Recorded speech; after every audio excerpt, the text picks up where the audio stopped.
Dans la gamme des cartes de crédit, nous allons parler des codes de crédit et des dossiers de crédit. Lorsqu'on parle de votre code de crédit, il y a des institutions qui détiennent votre dossier de crédit. Il y a votre banque qui détient votre dossier de crédit. Il y a TransUnion et Equifax. Et si vous voulez également voir votre dossier de crédit, vous avez la possibilité d'aller sur votre banque en direct ou également de vous inscrire sur l'application Borrowell. À la fin, je vais vous montrer comment consulter sa code de crédit sur le site de RBC. Donc, qui détient votre dossier de crédit? Il y a la banque, il y a TransUnion, il y a Equifax, il y a Borrowell. Si vous êtes inscrit sur le site de Borrowell, il y a les concessionnaires automobiles, concessionnaires automobiles. Donc, si vous avez acheté un auto et vous payez au mois, donc si vous n'avez pas tout payé. Et il y a votre futur propriétaire qui également détiendra votre dossier de crédit. Par exemple, en Ontario, donc au Québec, je ne sais pas, en Ontario, lorsque vous louez un appartement, le propriétaire, donc celui qui vous loue la maison, vous demande à avoir accès à votre dossier de crédit, donc pour voir votre code de crédit et voir si vous êtes quelqu'un de solvable. Votre opérateur téléphonique également détient votre dossier de crédit. Donc, il a accès à votre dossier de crédit pour voir votre pointage, donc pour voir votre code de crédit. Et également, les petits commerces vont demander à avoir accès à votre code de crédit. En passant par votre dossier de crédit, bien sûr. Donc, vous avez par exemple les Hudson Bay, chez qui, lorsque vous voulez demander une carte de crédit en plus, elles seront obligées d'avoir accès à votre dossier de crédit. Il y a Canadian Tires, donc là où vous demandez d'autres cartes de crédit chez les gens privés, il y a Walmart.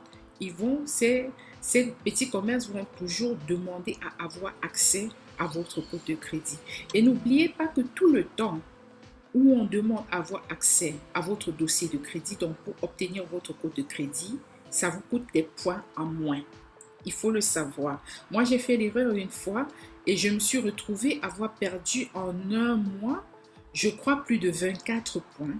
Plus de 24 points, ça c'est beaucoup quand même, lorsque vous êtes en train de vouloir bâtir votre code de crédit. Sinon, moi, ce que j'ai lu sur les sites de la banque, c'est que si vous cumulez toutes les demandes, par exemple, vous allez chez le concessionnaire automobile, vous allez chez votre opérateur téléphonique et votre propriétaire, si tout cela demande en l'espace de 2 semaines, d'après ce que j'ai lu, alors ce sera compté comme une seule demande et non comme 3 demandes.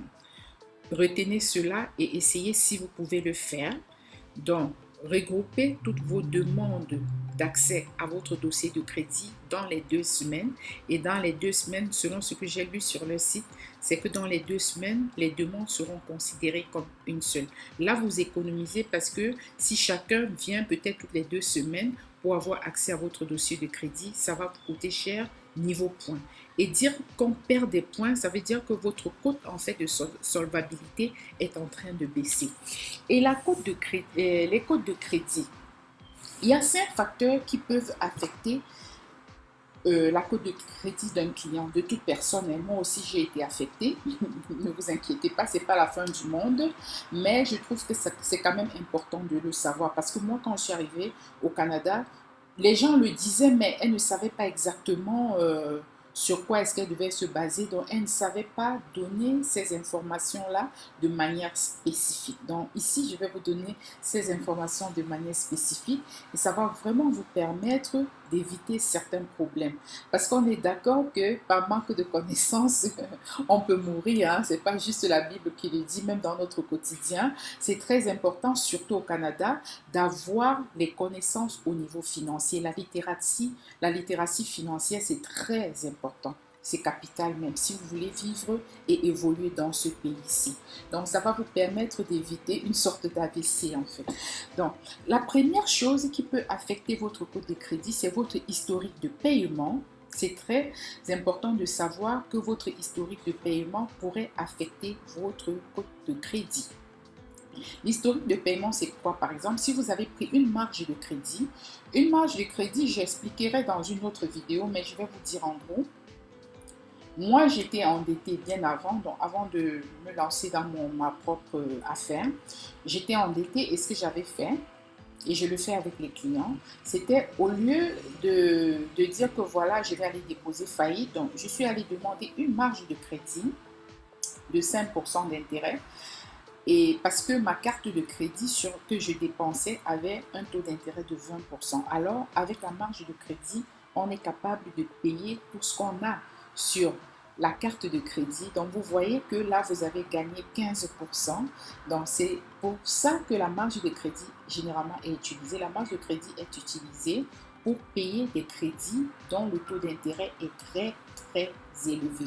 C'est une manière pour vous de manière personnelle de consolider les dettes. Par contre, si vous avez pris la marge de crédit, donc on va revenir à l'historique de crédit parce que votre historique de crédit est affecté à hauteur de 35% si vous ne surveillez pas votre historique de crédit.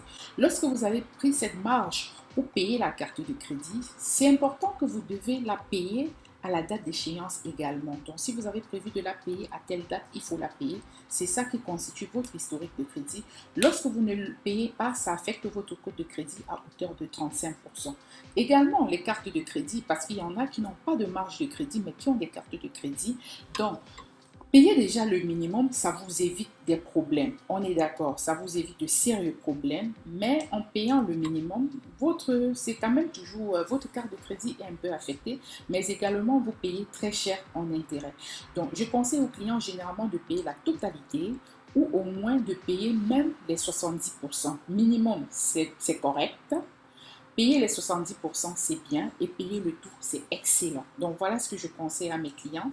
Et dans l'historique de crédit également, vous avez votre prêt automobile. Supposons vous payez pour le prêt automobile 200 dollars par mois. Donc, respectez la date d'échéance pour le paiement automobile. N'attendez pas que la date passe, donc payez toujours tout à temps. Et c'est là où votre utilisation de crédit également sera affectée à 30%. Donc, en ce qui concerne votre utilisation de crédit, ça c'est votre carte de crédit, toujours payée à temps, que ce soit le minimum, les 70% ou la totalité, toujours payée à temps. Parce que votre carte de crédit, si vous la payez en totalité après la date d'échéance, c'est un peu tard, votre code de crédit aura déjà été affecté. Ok, la prochaine chose maintenant, c'est la durée de l'historique. Plus vous avez une carte de crédit, mieux c'est. Donc, si vous rencontrez quelqu'un qui prend une carte de crédit une fois, et puis elle ferme, elle prend une autre carte de crédit, ça c'est pas drôle. Donc, restez avec, si c'était une ou deux, restez vraiment avec cette carte-là, évoluez avec cette carte et ne fermez jamais une carte pendant qu'il y a de l'argent à rembourser dessus. Ne la fermez jamais. Et ne fermez pas une carte comme ça pour la fermer. Donc, garder une carte le plus longtemps possible vous permettrait d'augmenter votre cote de crédit. Et ne pas la garder aussi longtemps va affecter votre cote de crédit à hauteur de 15%. Les crédits mixtes et les nouveaux crédits. Donc ça, ce sont les deux autres points, les crédits mixtes et les nouveaux crédits. Vous allez voir des gens qui prennent un peu de crédit partout. Donc, ils ont les marges de crédit, ils ont au moins 6, 7, 8, 10 cartes de crédit. Là, c'est des crédits mixtes. Lorsque vous prenez les crédits un peu partout de cette manière, les banques ou bien certains concessionnaires ou ceux qui vont avoir accès à votre dossier de crédit auront l'impression que vous êtes quelqu'un qui vit au-dessus de ses moyens et qui est toujours en train de demander un peu de l'argent partout. Excusez-moi de le dire comme ça. Demander une carte de crédit, c'est demander ce qu'il y a à disposition dans la carte de crédit et l'utiliser. Donc, demander un peu partout, ça va affecter votre carte de crédit parce que comme je vous l'ai dit au départ, au fur et à mesure que vous demandez, chaque institution chez laquelle vous demandez une nouvelle carte de crédit sera obligée d'avoir accès à votre code de crédit pour voir si vous êtes en fait solvable. Et tout le temps, vous perdez des points. Mais également, on a l'impression que vous êtes quelqu'un qui se disperse un peu partout. Et c'est important d'avoir un bon budget. Parce que généralement, les clients chez qui j'ai remarqué cela, c'est qu'ils n'ont pas un système de contrôle de budget, donc ils dépensent par-ci et par-là sans pour autant réfléchir. Ils comptent juste sur le fait qu'ils vont prendre des cartes de crédit un peu partout, ce qui n'est pas correct.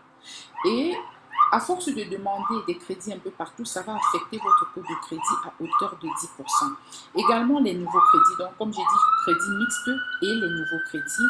Donc, être toujours en train de vouloir, de demander une autre marge de crédit, d'augmenter sa limite de crédit, d'augmenter les crédits par-ci, par-là, sans pour autant avoir fermé ou payé les autres, ça donne l'impression que vous n'êtes pas quelqu'un de solvable.